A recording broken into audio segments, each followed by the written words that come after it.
দেখা দিয়েছে পিম্পলস। আমার তোর কি, তোর গালটাই তো পিম্পলস এর গাল, ভুল করে একটু স্কিন বেরিয়ে গেছে।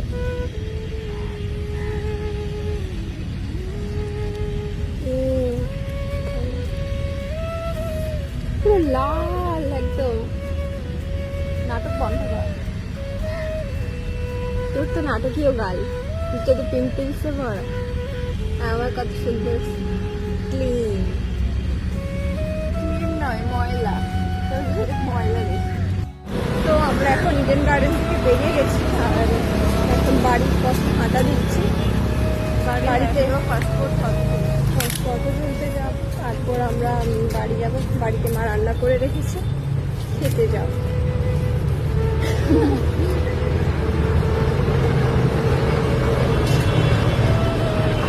অনেকদিন বাদেই আসা হলো ইডেন গার্ডেন। এই সাইডটা, হ্যাঁ এই সাইডটা। আগে আমরা এখানে রোজ মর্নিং ওয়াক করতে আসতাম রেগুলার।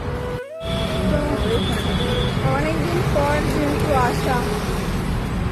আগে তো রোজ মর্নিং ওয়াকে এদিকে আসা হতো, এখন আসা হয় না। খুব মিস করি এই জায়গাটাকে। আর আমার খুব পছন্দের জায়গা সেন্ট্রাল কলকাতা। দিদির অবশ্য নর্থ কলকাতা ভালো লাগে। আমার ভালো লাগে বলে তুই বলে তো উল্টো পাল্টে কিছু একটা করে। হ্যাঁ ওর ভালো লাগে, এখানে জল যাচ্ছে। যাই হোক, ওর ভালো লাগে নর্থ কলকাতা, আমার ভালো লাগে চুপ কর। Central Kolkata. Dharmatala is the best. তাহলে তুই কেন বারবার শোন, আমার কথাটা বলতে দে। কলকাতার মধ্যে ধর্মতলা বেস্ট, সেটা সবাই জানে। ঠিক আছে, মানে জায়গা, অ্যাম্বিয়েন্স বা জিনিসপত্র দরকারি, গাড়ি সব কিছু। কিন্তু এই চুপ কর। কিন্তু এখানে প্রপার একটা থাকার জায়গা হওয়া দরকার। মানে আরে বাপ রে, এখানে জায়গা কত জল না। এই তো যায় বলতে দে। এখানে জায়গার যা দাম, বাড়ি ভাড়ার যা দাম বা ফ্ল্যাটের যা দাম, মানে সব মিলিয়ে কেউ যদি সেটা নিতে পারে চাকরি, তাহলে কিন্তু কেন বলছিস নিজে? কিন্তু এখানে যেহেতু লোকেরা অতটা অ্যাফোর্ড করতে পারে না, এর জন্য ফুটপাতিতেই ভরে গেছে। শোন বলছি তো, ফুটপাতিতেই বেশি থাকে। মানে হয় না বাইরের রাজ্য থেকে এসেছে, এখানে থাকা যায়।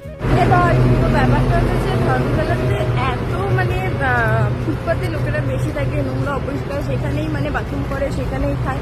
তো তার জন্য জায়গাটা অনেকটাই অস্বাস্থ্যকর হয়ে গেছে। মানে বাড়ি থেকে বেরোতে গেলেই নোংরা, বা বৃষ্টির সময় তো মানে খুবই খারাপ অবস্থা হয়, যে জলগুলো জমে থাকে, ওর মধ্যে পা দিয়ে যাওয়াটা সব থেকে বড় চাপ।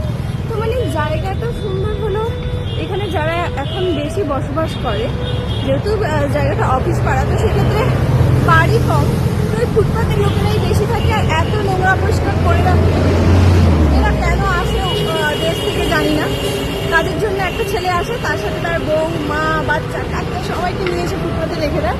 আর খুব, আমি বলছি না খুব ছোটো করে, কিন্তু আমার মনে হয় নিজের বাড়িতেই থাকা দরকার। এভাবে ফুটপাতে পড়ে থাকা নিজেদেরও অসুবিধে, আমাদেরও অসুবিধে। তো তার জন্য কি আর থাকতে পারলাম না, চলে যেতে হবে। যাই হোক, আজকে অনেকদিন পর মায়ের কাছে যাচ্ছি।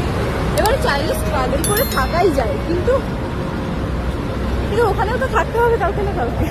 তবে এটাও ঠিক যে শ্যামবাজারে মানে ওখানেও কিন্তু মানে মানে নর্থ কলকাতাতেও কিন্তু বস্তি ফুটপাত সব রয়েছে।